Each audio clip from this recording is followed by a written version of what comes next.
Hey guys, back with another episode of the Filmaholic here.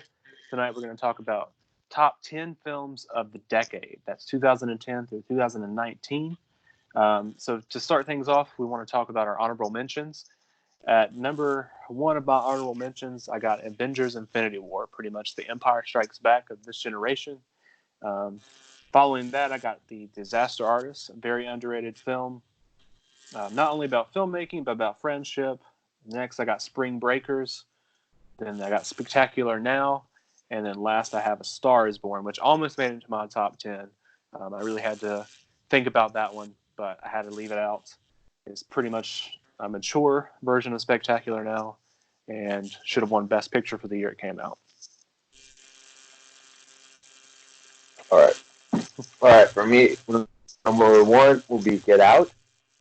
A lot of social issues can make you uncomfortable. So I like it. Plus, like every brand new viewing, you spot something brand new. Call Me by Your Name will be second for nomination. I mean, uh, honorable mention, or because despite the like, whatever the age difference in the movie, you at least want to have that once in your life, at least like that one true love. I could say, like either you're gonna be with them for the rest of your life, or they could be like true love, like the one that got away. Then Skyfall for me, that's probably by far the best James Bond movie like for that I can remember of. And plus, like from the cinematography, from the color palette, the lighting, it was just stunning and beautiful, and especially Javier Bardem's performance, which I think he should have got nominated for an Oscar, was phenomenal. Then fourth, I think Matt might probably kill my ass for this, but Blade Runner 2049. This movie should have hit $1 billion personally, because this is like it had for me it had like the elements for a blockbuster to it. Like this is like a movie that could have brought like normal Hollywood audiences and like pretentious hipster or any kind of audience together, and it was just great. It's like from like Ryan Gosling, Ana de Armas, Robin Wright, Jared Leto, Harrison Ford, on and on and on and on. Great. And last two would be Blue Valentine. I do not want to get married. That's all. That's all I have. Okay. Okay, now we're going to the actual list. My number 10, starting with this list, is Avengers Endgame. Pretty much one of the best comic book films ever made. Um, Huge landmark achievement for film, especially in this generation. But of all time, really, it takes pretty much episodic storytelling from television, but they put it in an actual cinematic universe and made a film with it. It was so satisfying, and I think everything you wanted from that film. Number 9 is The Place Beyond the Pines. Um, One of the films that really surprised me this decade. It had Ryan Gosling in it. That's the main reason I went to see it. But just had this real gritty gut punch of a feel to it. Bradley Cooper was in it. This was the first film I saw Mahershala Ali in. Just excellent all around and a great story about legacy. My number 8, which could interchange this and Place Beyond the Pines, kind of go back and forth for me, but my number 8 is Drive. Um, Drive was not the first film I'd seen Ryan Gosling in, but it was the first film that I saw that let me know who Ryan Gosling was going to be from this point forward. And it's just a really cool, stylish, awesome, simple film that I think everyone should check out. My number 7 is Three Billboards Outside of Ebbing, Missouri. Um, One of the best screenplays, I think, of all time, but definitely one of the best screenplays of this decade. Probably my second favorite screenplay behind Once Upon a Time in Hollywood of this decade. The acting is incredible. Sam Rockwell, Frances McDormand, Woody Harrelson, they all give top-notch performances. And I think Sam Rockwell gives one of the best performances of the decade in this film. My number 6 is Creed. Creed, continuation of Rocky. The Rocky franchise does it in an extraordinary way, taking what we know and love, but continuing the story, giving us a brand new, fresh character, but also bringing back the original. Ryan Coogler did an amazing job with this. This film should have been nominated for Best Picture. It wasn't, but I think also Michael B. Jordan could have got a nomination for it, and Stallone should have won for this film. All right. Here comes the bell in the huddle. Taking the first drive for his team. All right, number 10, The Arrival. Man, I actually didn't see this movie in theaters. I saw like on rental from Redbox. I never saw a trailer or anything at the time, and I watched it. I was just like blown away from it. Like you have this prediction, kind of like within the first 30 minutes, you kind of go, all right, there's like a back and forth. Then like around the ending, you just kind of go like that mean like, or like when the Undertaker lost to WrestleMania kind of reaction. And especially for me, like I personally like the message behind it. Like usually when you see something that you don't understand or like languages or whatever, you kind of like you feel anything, you kind of go immediately to violence or like whatever is your first reaction. And it's also like it's just like a good for me. It was a good message about coexistence. Did I pronounce it right? English? Coexistence? Coexistence, yeah. Number 9, Once Upon a Time in Hollywood. For me, it was the dialogue for sure. Performance is sure as hell. This should be like this movie should be titled Brad Pitt and Friends. But yeah, it's like this is Brad Pitt's movie. But for me, it was just like a beautiful like movie about friendship and like having like even if you have a friend that like pretty much came from nothing and is still living like a humble life, it's just you can still be there for your friend even if he's like doing better for you and stuff. Like you're still gonna have to keep the respect no matter what.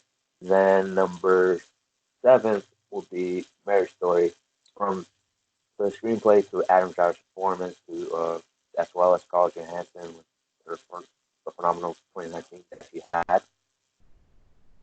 And also just like whether your marriage is in a good or bad state, you should see this movie just cause. And I love it like it doesn't have like you taking a side. You kind of go like, all right, you can see where that person's from and where that other person's coming from.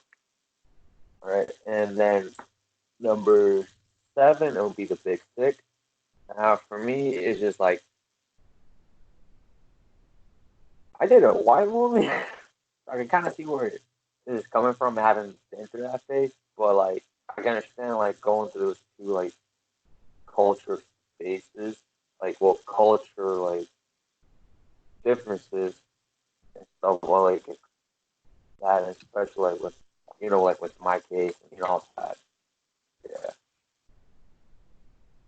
I would like that. We're not at that level with the audience yet. And hold on. All right, number 6, Whiplash. For me, it was just like this movie's great. It has great screenplay with J.K. Simmons' biceps to his performance, and for me, it's just like how far you willing to go to accomplish that goal you want. Like how far you're really willing to go. Like getting a throw chair at how hard you want to go. All right. Well, here we go for the final 5 of each. My number 5 is a film you've already mentioned, and that's Blade Runner 2049. This film is completely underrated. It should have been a box office like just blockbuster. It wasn't. But I think part of that reason was the original film was a cult classic. It was never a big film. So I'm not sure what the studio really expected. But you got to look at the directing, the cinematography. Roger Deakins finally wins his Oscar for it. You got Ryan Gosling, Harrison Ford, who should have got a nomination.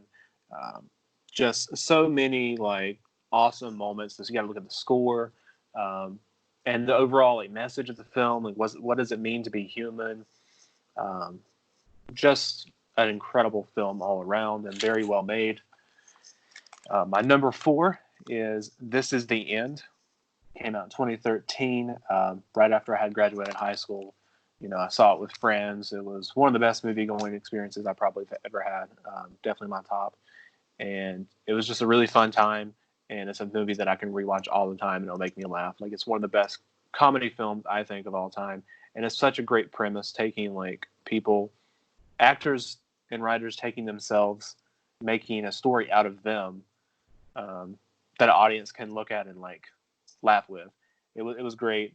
And it was heartfelt. It was also another movie about friendship, and I always really like those.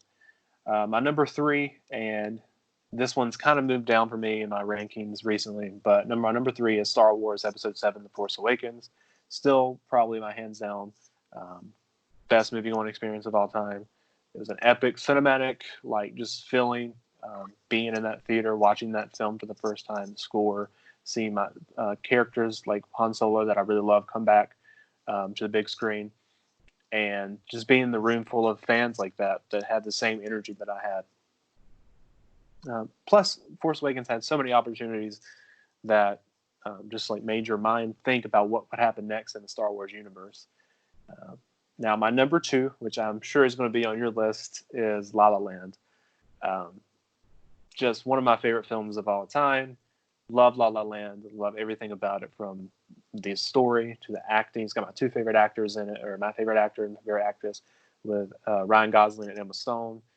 Damien Chazelle knocks it out the park. The cinematography is amazing in this film.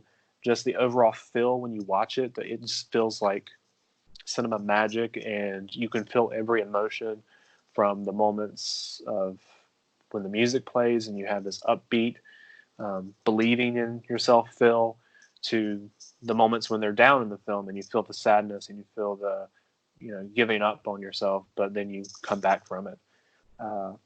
And another thing I want to talk about this film is that it has I don't want to get spoiled, but no matter the ending, it's satisfying. And that's what I want in a film, is to have a satisfying ending.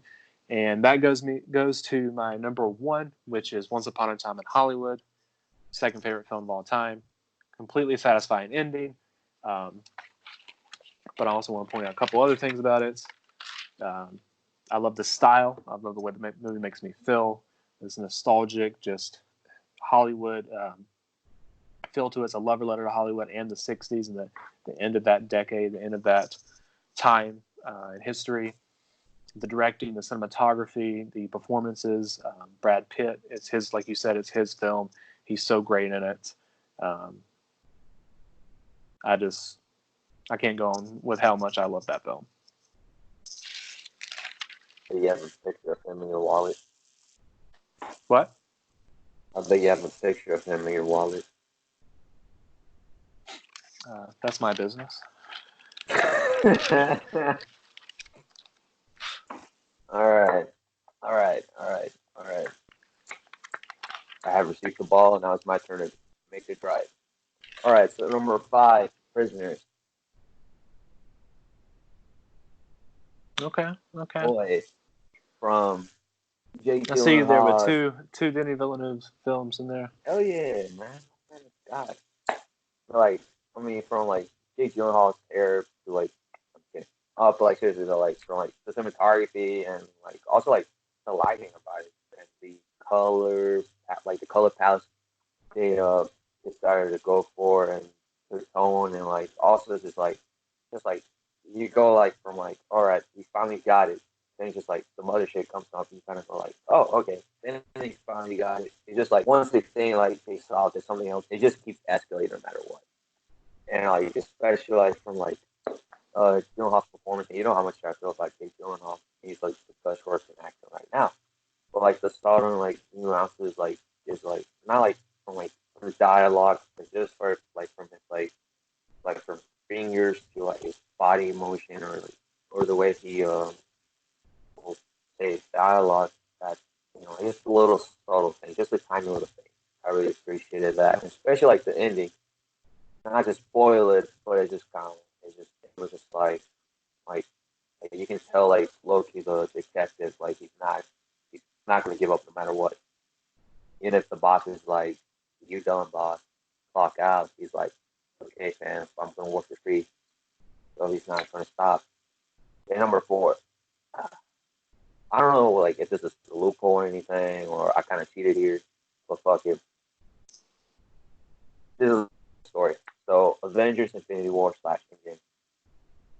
Wait, what? Avengers: Infinity War and Endgame. The two Nah, for bro, one. that's two films.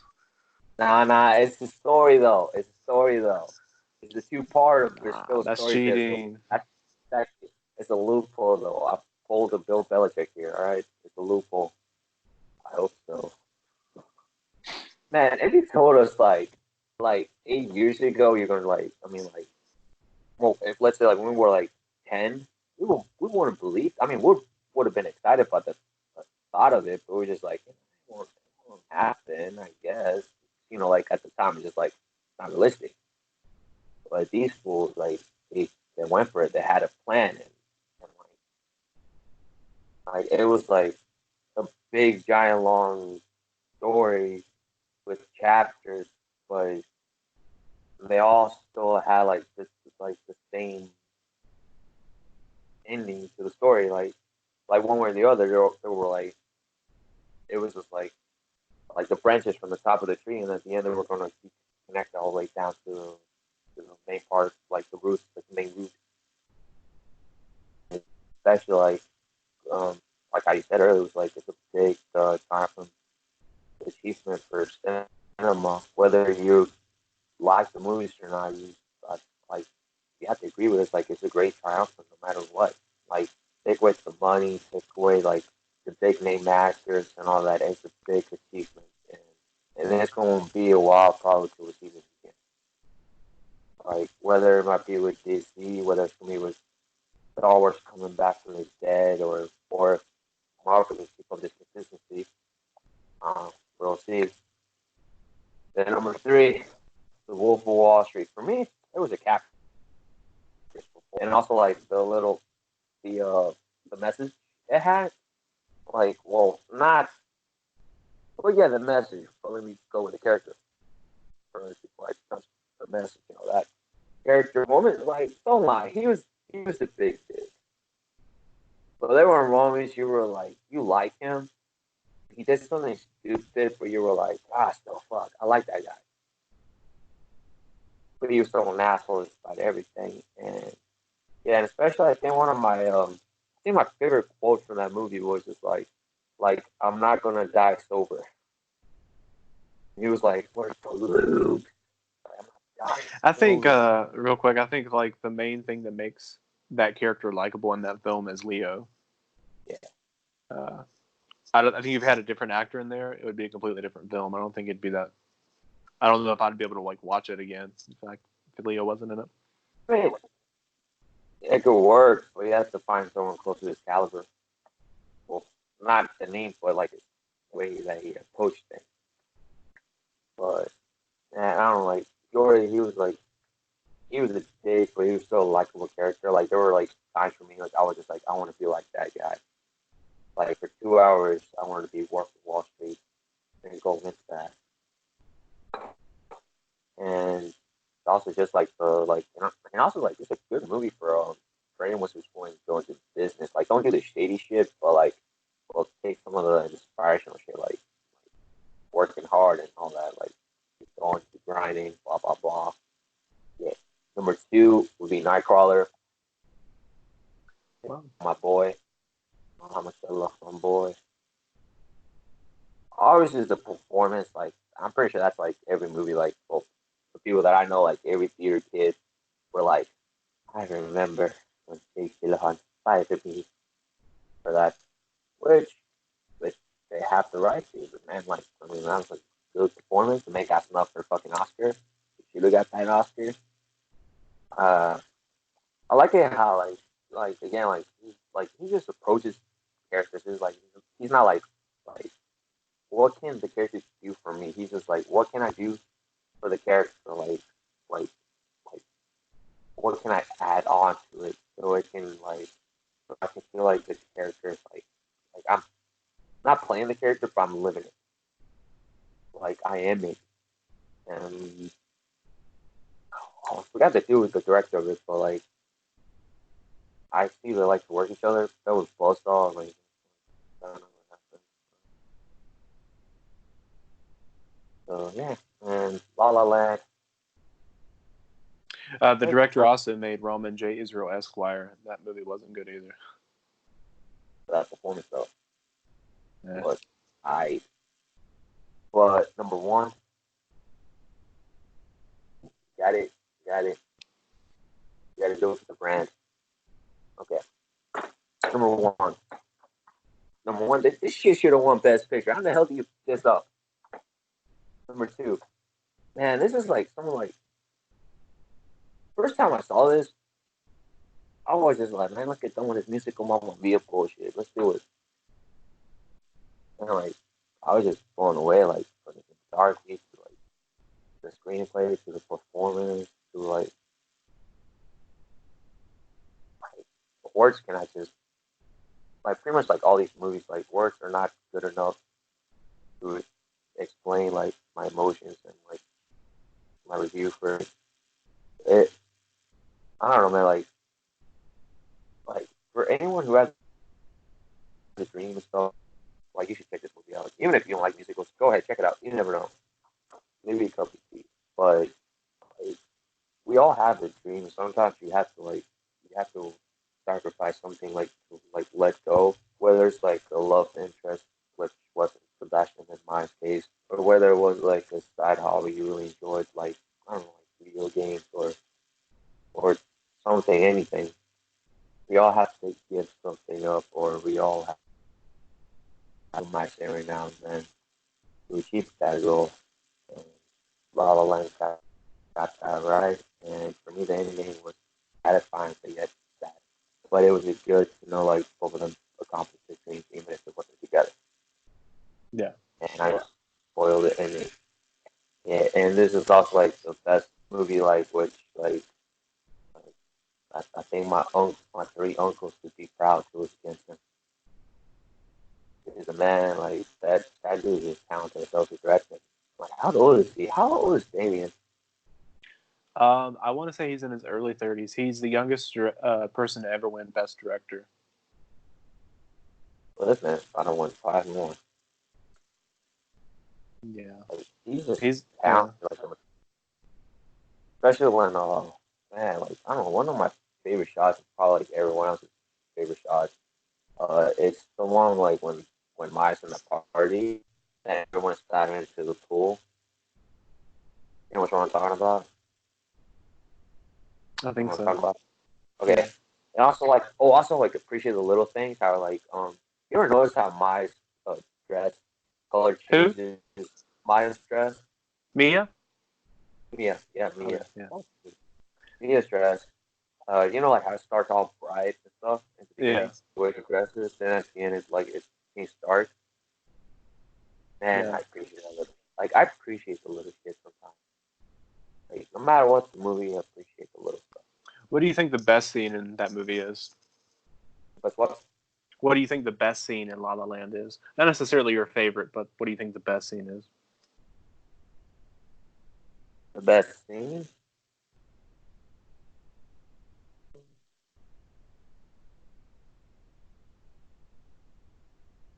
I like the last 45 seconds. Really? Yeah. That's a good one. Like I was it's just for me. It feels like it's something like you don't have to see the movie, but you can kind of get enough of how to feel, whatever. Like you can come up with a good like whatever interpretation you have about that last 45 seconds. It can be close to like what's really going on with the ending. You know what I mean? Yeah, I mean, in one of my film classes, they I think it was my screenwriting class. They talked about how um, a good scene will kind of feel like a short film, and the ending of La La Land is like that. Like it could be a little film within itself. The montage and all of that, and what could have been. But I think the best scene in the movie is the argument scene in the apartment Oh yeah, over dinner. I think that was a very exceptional scene, and like it just really, I don't know, I really liked it. the dinner though. But it goes to like what expectations and in relationships, and him, thinking what she wanted him to do, and sacrifice and all of this, and I thought it was great. Like, yeah, like I mean, like I'm saying this is like real life, like application in real life, but like for her or for women in general, my belief is like I think she was attracted more to the dream that he had and the drive, and also just that he was actually doing. Well, yeah, she loved who And he she was was, attracted. and part of who he Yeah. was that drive to be, the musician and to have his club. Like he wasn't like yeah, and plus like Sebastian's character wasn't it just turned to a La La Land talk now, but like one thing is like Sebastian's character, like all the way Ryan Gosling played him, like he wasn't like I guess you could say he was still charismatic, but like the closest thing from what he played from the notebook.